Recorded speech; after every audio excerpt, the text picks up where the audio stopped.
Hi, I'm Savannah Jones, and today we're speaking with Jeff Robley, a Divisional Vice President of Technology at Presstech in New Hampshire. Jeff, let's talk about Presstech and the solutions you're providing for your customers. Presstech was started out as Pneumo Precision back in the 60s already. It's a predecessor company, and it was Pneumo Precision split off over the time since the 60s. It went through several different ownerships. The original founder of Pneumo Precision was a fellow named Don Brem, and after his non-compete expired, he started Presstech. And both Pneumo Precision and Presstech were famous for making air bearings and air bearing rotary stages, precision motion, air bearing linear stages. And one of the biggest needs for precision motion is manufacturing of optics by the means of diamond machining. And diamond tools really have a magical property with certain materials, particularly non-ferrous metals, but also different plastic synthetic materials, where you can create an optical surface wherever you place the diamond tool relative to the workpiece, and get an optical finish that doesn't require any polishing from direct machining. That's very unlike traditional optics where you're grind and polish glass, for instance. You can make better and better optics, the better and better you can position the tool relative to the workpiece, because wherever that tool is, that's where the surface is going to be generated on the surface. And so that's driven the precision of our ability to position the tools. So Presstech is all about, in the end, taking the pieces that were originally developed at Pneumo Precision and at Presstech for precision motion control to actually position a diamond tool, and also positioning a workpiece that's spinning at high speed very accurately, and bringing the two together, machining material off, and at the end you have a finished optic. It doesn't require any polishing at all. And also the beauty of diamond turning is that you have a range of different tool shapes, and you can make very structured surfaces and odd surfaces that you couldn't do by traditional optics manufacturing. And I would say the advent of diamond turning drove the acceptance of aspheric optics. When I started my career in the late 70s, it was pretty unusual for people to design in aspheric optics. With the advent of diamond turning, we can diamond turn an asphere just as easily as a spherical optic. And then we've gone beyond that now to do more and more complex shapes. Presstech historically, before my time, in the 60s even, precision motion control, and applied it to making optics, and that's our primary focus today.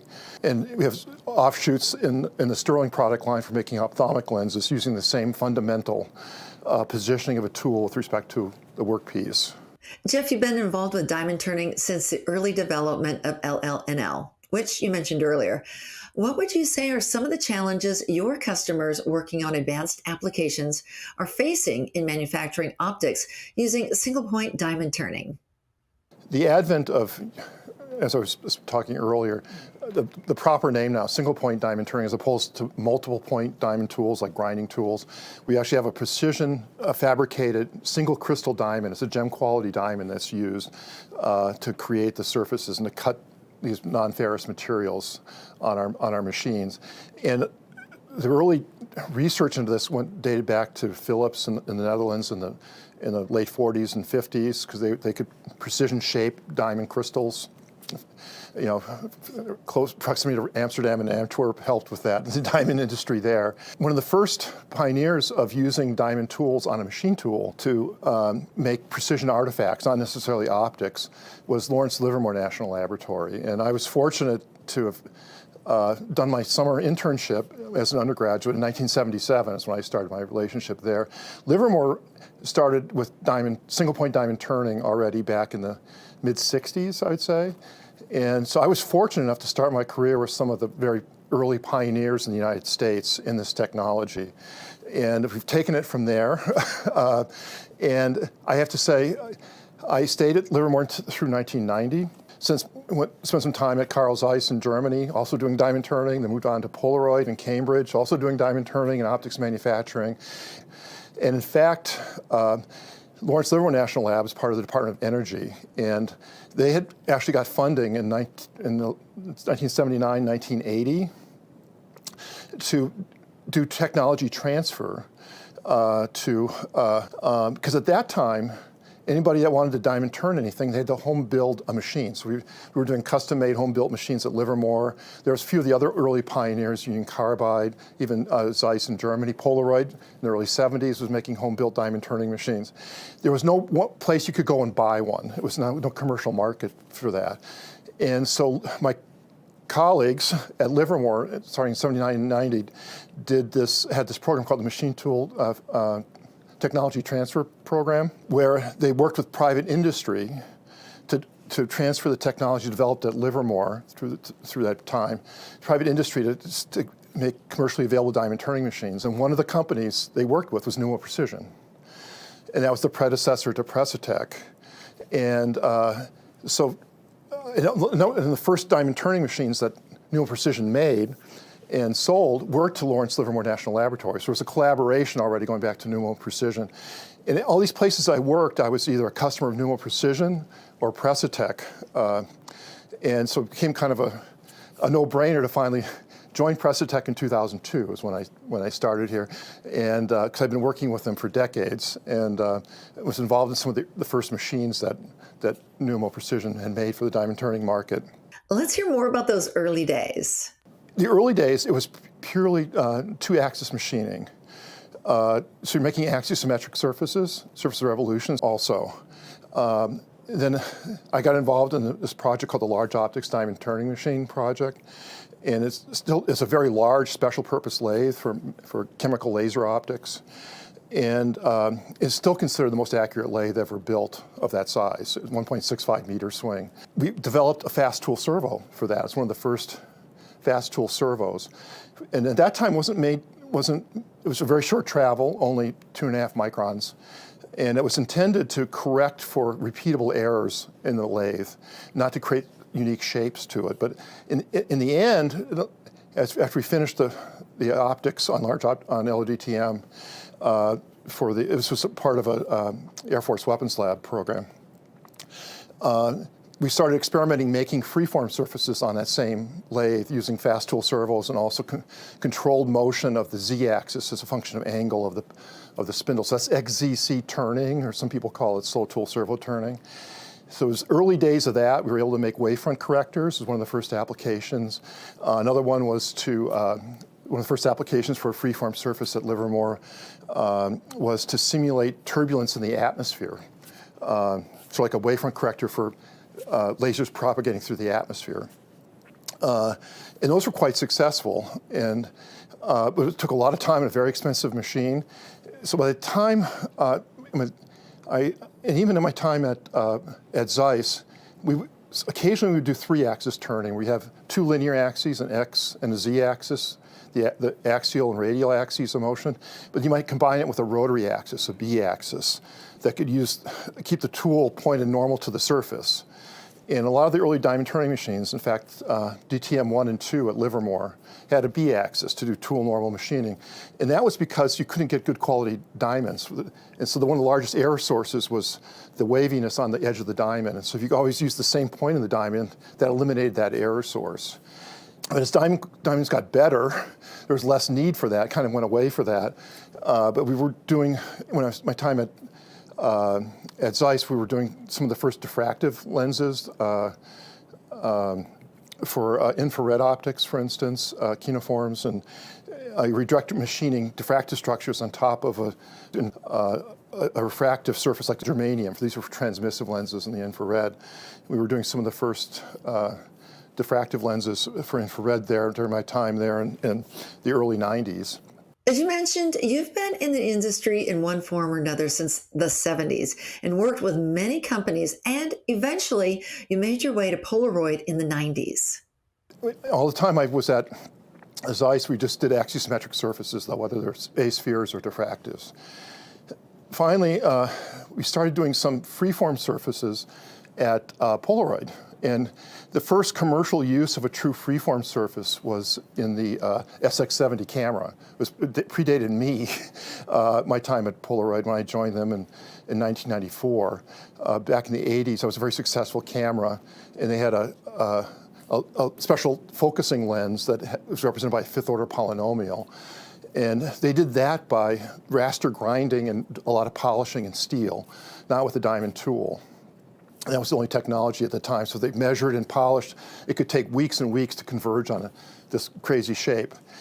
That kind of surface, more general freeform surface, the needs for that have been growing in recent years. In fact, the time I joined Precitech in 2002, we were wanting to do more odd freeform shapes more quickly, and there's a whole class of them, like these focusing lenses called Quintix, or sometimes Alvarez lenses for focusing. People might be familiar with the type of lens from Louis Alvarez.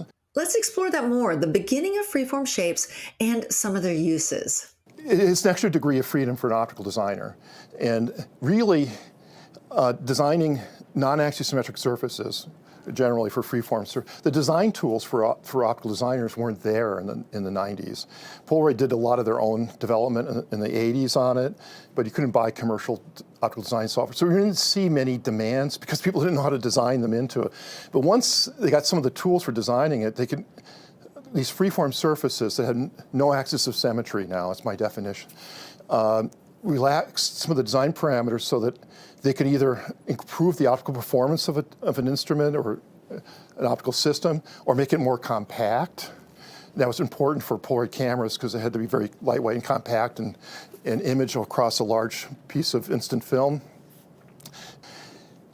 So at the time around the time I joined Precitech in 2002, we'd been looking at freeform surfaces that are close to being axisymmetric but deviate a bit. Toric lenses might be an example, where you have astigmatism, trying to correct for astigmatism, power in one direction different than the other direction.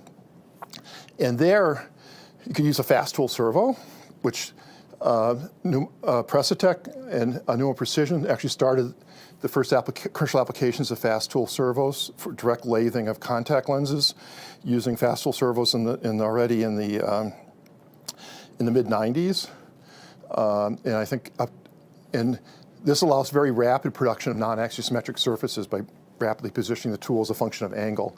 But also, if you want to do something longer travel and you don't want the expense of a fast tool servo, you could use the main z-axis of the machine, and we were calling that slow tool servo. I don't really like that name because the slides are still moving pretty fast. So I like to call it XZC turning because it's three-axis turning. You can create a whole class of freeform surfaces that are being close to axisymmetric. So it depends on the excursion. We've done some mild toric surfaces up to 2,000 RPM using the z-axis, moving in and out twice per revolution. So now it sounds like the processes are getting simpler and more streamlined. So that was just starting to catch on when I started here in 2002. And now that brought the cost down for making molds or optics directly for mild freeform surfaces, like almost an order of magnitude, because you could just do it on a normal turning machine, just using the extra axis, the c-axis, it's just the rotary axis of the workpiece. Or I like to tell people, anything you could do with XZC turning, you can do with a fast tool servo, as long as you stay within the travel limits of the fast tool servo, but you can do it 10 to 15 times the speed. So it's the speed thing. There's another class of freeform surfaces where you can't use XZC, turning one rotary axis and two linear axes. The more general case is using three linear axes, X, Y, Z. And again, starting in about, just before I joined Precitech, in the late 90s, Precitech started coming out with a machine with a vertical linear axis and the two horizontal axes. There you can position a spinning tool. We call that fly cutting, with the diamond tool spinning, still a single point tool, but spinning. And then you can move that over the surface and create very arbitrary freeform surfaces. Like one application is an F theta lens, which is used to focus for laser printing or laser scanning. You have but if you want to take a spinning laser and focus it on a piece of paper to write or scan on it, it requires a lens to take that sweeping laser beam and focus it down to a tight spot on a piece of paper and that's called an F theta lens. It's a very crazy freeform shape, large changes of shape. And the only way to do that was with you can't do that by XEC turning. And so it's, applications like that. Early days of rear projection television also had some crazy freeform surfaces where you couldn't do it by spinning the workpiece. You really needed 3 linear axes. There's 2 classes of freeform surfaces I like to talk about, and Precitech does both. And we've been advancing those a lot in the last 20 years since I joined Precitech. So.